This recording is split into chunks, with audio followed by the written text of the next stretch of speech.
नमस्कार। मेरा नाम आशीष गुप्ता, आपका फैमिली फार्मर प्रोड्यूसर कंपनी से। आप सब हमारे एप्पल्स टेस्ट कर चुके हैं। तो अभी तक जो हमारा जितना एप्पल आ रहा था वो हमारा लो हाइट से एप्पल आ रहा था। अब धीरे धीरे अपर ऑल्टीट्यूड की हार्वेस्टिंग स्टार्ट हो गई है। तो आज हम हैं डिस्ट्रिक्ट शिमला की तहसील चौपाल में, और यहाँ हमारे एक ऑर्गेनिक ग्रोअर हैं बलबीर जी। आज हम उनके खेत पे हैं, तो आज उनसे बातचीत करेंगे और जानेंगे कि ऑर्गेनिक खेती के क्या फ़ायदे हैं, क्या नुकसान है। तो और वो हमें थोड़ी और टिप्स देंगे कि ऑर्गेनिक खाना कैसा होता है, कैसे पहचाने। तो आइए बात करते हैं बलबीर जी से। नमस्कार सर। नमस्कार जी, मेरा नाम बलबीर मेहता, मैं चौपाल से हूँ, झोटली गांव से। मैं आपको ऑर्गेनिक और पेस्टिसाइड के बारे में कुछ बताना चाहता हूँ। अच्छा, आप कब से कर रहे हैं ऑर्गेनिक फार्मिंग? ऑर्गेनिक फार्मिंग हम पिछले 2 साल से कर रहे हैं। हमारा सर्टिफिकेशन हुआ है पीजीएस ग्रीन में पिछले 2 साल में, मई 2019 में हुआ था। 1.5 साल, लगभग 1.5 साल से। तो आपको क्या क्या दिक्कतें आई हैं? जैसे पहले पेस्टिसाइड स्प्रे करते थे, अब ऑर्गेनिक में शिफ्ट हुए हैं। पेस्टिसाइड से की स्प्रे करने से लोगों में कई तरह की बीमारियाँ आ रही है। ऑर्गेनिक में ये सब चीज़ें कुछ नहीं है, बढ़िया है, बढ़िया न्यूट्रिशन मिलता है ऑर्गेनिक सेब में।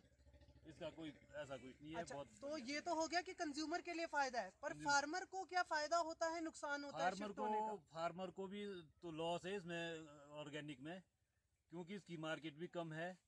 और दूसरा इसका बेनिफिट ये नहीं रह रहा ग्रोवर को कि ये प्रोडक्शन कम हो जाती है थोड़ी सी ऑर्गेनिक से ना। कंटिन्यू अच्छा, अगर कंटिन्यू करेगी शायद प्रॉपर आए प्रॉपर आएगी, क्योंकि अभी स्टार्टिंग ईयर है तो धीरे धीरे धीरे बढ़ेगा। धीरे शायद प्रोडक्शन बढ़ेगी, मेरे को उम्मीद है। अच्छा। हाँ जी। अच्छा, तो और उसके अलावा जैसे बहुत सारे हमारे कस्टमर्स हैं, जैसे जो जब सेलेक्टिवली खाते हैं तो हमारे कस्टमर्स का कई बार एक्सपेक्टेशन रहता है कि फ्रूट ऐसा होना चाहिए। तो मैं चाहता हूँ कि आप बताएं कि जब हम ऑर्गेनिक सेब खाएं तो क्या सोच के सेब खाना चाहिए, चाहे वो लुक्स हो चाहे वो टेस्ट हो, क्या होना चाहिए एक ऑर्गेनिक सेब चूज करने का तरीका? ऑर्गेनिक चूज करने का ये है जी, एक तो आप बीमारी से बच जाएंगे। सारी बीमारियां जो सेब खाता है वो बीमारी के लिए खाता है, बीमारियां खत्म कर देगा ये सेब। किसी भी तरह का आपको, जैसे बीपी है, शुगर है, लो हाई जो भी है, बीपी वगैरह, वो सब ठीक करेगा अगर ऑर्गेनिक सेब खाएंगे। अगर पेस्टिसाइड वाला खाएंगे उससे आपको कई तरह की और बीमारियां, और बढ़ कैंसर जाएंगी आएगा और चीजें। बढ़ती रहेगी ये चीजें। और जब लोग देखते हैं तो कई बार लोग पेस्टिसाइड की तरह कहते हैं सुंदरता होनी चाहिए, वो सब कैसे ऑर्गेनिक में सुंदरता किया जाए? सुंदरता ऑर्गेनिक में संभव नहीं है। ये चीज पेस्टिसाइड से आएगी।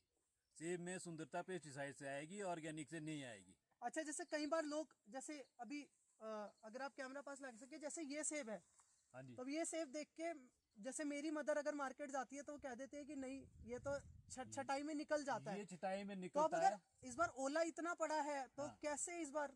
ये जो ओला है ना जी, ये ओले का दाग है, ये है ओले का दाग, यहाँ देख अच्छा। रहे हैं आप। ये बाहर से दाग है, इसमें अंदर ये बिल्कुल फ्रेश होगा नहीं। तो मैं आपको काट के बताता हूँ कैसे फ्रेश होगा ये सेब। ये देखो आप, ये तो बाहर है ओले एक का, बार आप ओले ये का, सेब ओले दिखाएं का। कस्टमर हाँ। को। तो ये सेब है जिसमें आपको हेलस्टॉर्म का दाग दिख रहा है, कुछ भी नहीं है, बिल्कुल प्राकृतिक है। इस वजह से ये दाग है, वरना पेस्टिसाइड डलता तो हील हो जाता। हील हो जाता है। और ये दाग नहीं है, ब्रूज है। हाँ। जो जख्म अब भर गया है, ये अंदर से अंदर से बिल्कुल कुछ साफ नहीं होगा। होगा, ये साफ तो होगा। काट के वो बताओ, अभी ये काट के बताएंगे ये हमें। आपको मैं काट के बताता हूँ। ये है ना ये दाग, आधा आधा काटता हूँ बीच से। ठीक है।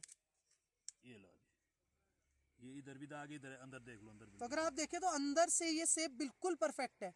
एक दाग की वजह से अगर हम इस पूरे सेब को कह देते हैं कि नहीं ये फेंक बेकार देते। है, हाँ। तो फार्मर को सस्टेन करना ऑर्गेनिक फार्मिंग में बहुत मुश्किल हो जाएगा। और अगर हम सिलेक्टिव माल उठाते हैं तो उससे आपके पास महंगे रेट पे बिकता है, क्योंकि फार्मर ये पूछता है कि सर छोटा माल, सर जिसके ऊपर ओला गिर गया मैं वो कहाँ बेचूं अगर आप सिलेक्टिव ही खाएंगे तो वो हम लोगों को भी कहीं ना कहीं समझना होगा कि हमें सेब को as a medicine, as for nutritional value consume करना पड़ेगा। सिर्फ ये देख के नहीं कि उसमें लुक्स हो, उसमें शाइन हो, या जहां हम साइज की भी बात करते हैं, क्योंकि कहीं ना कहीं हमें ये समझना पड़ेगा कि अगर हम ऑर्गेनिक खा रहे हैं तो हम न्यूट्रिशन को चूज कर रहे हैं, और अगर हम नॉर्मल सेब खा रहे हैं तो हम लुक्स को चूज कर रहे हैं। तो ये कहीं ना कहीं क्लियर लाइन हम लोगों को स्टैब्लिश करनी पड़ेगी। तो आप क्लियरली देखिए कि इस सेब के अंदर कुछ भी नहीं है, बल्कि सिर्फ आउटर सरफेस के ऊपर दाग है। सिर्फ इस एक ब्रूस की वजह से अगर ये पूरा सेब रिजेक्ट हो जाता है तो फार्मर एंड पे सोचिए कि सस्टेन करना कितना मुश्किल है। और कल को यही फार्मर घूम फिर के फिर पेस्टिसाइड पे चले जाते हैं तो हम किसी को भी ब्लेम नहीं कर सकते, क्योंकि हम ही कंज्यूमर है जो कहीं ना कहीं उसको मजबूर कर रहा है। क्योंकि अल्टीमेटली अगर मार्केट ही सपोर्ट नहीं करेगी तो वो सस्टेन कैसे करेगा, उसको तो माल बेचना है। तो ये एक आप लोगों से हम्बल रिक्वेस्ट है जो बलबीर जी के थ्रू आज हम लोगों ने दिखाई इनके फील्ड में, कि अगर आपको हेल स्टॉर्म का दाग मिलता है जो अपर हाइट का माल है तो प्लीज उसको ब्रूस समझे, उसको स्पॉइल्ड ना समझे। कंप्लेंट करने की बजाय ये समझे कि वो सेब उगाने में कितनी मेहनत लगती है, और अगर मैं सारा 60-70% सेब ऐसे रिजेक्ट कर दूंगा तो फार्मर के पास क्या ही प्रॉफिट बचेगा। ठीक है, और इस साल की आप फसल, वो थोड़ा कैमरा घुमा के दिखाएंगे कि इस साल प्रोडक्शन देखिए सेब, बिल्कुल इस टाइम खेत खाली है, इस साल फ्लावरिंग भी लेट हुई है, तो इस साल पहले ही फसल कम है, और जितनी बची कुची फसल थी उसके ऊपर इस बार हेल स्टॉर्म का बहुत अच्छा अटैक है, मतलब बहुत ज्यादा अटैक हुआ है। तो ये एक एजुकेटिव वीडियो है कि प्लीज ब्रूस को स्पॉइल्ड फूड मत समझे, और फ्रूट को for nutrition and for health reasons खाएं rather than for their looks या फिर जो उनके फीचर्स हैं।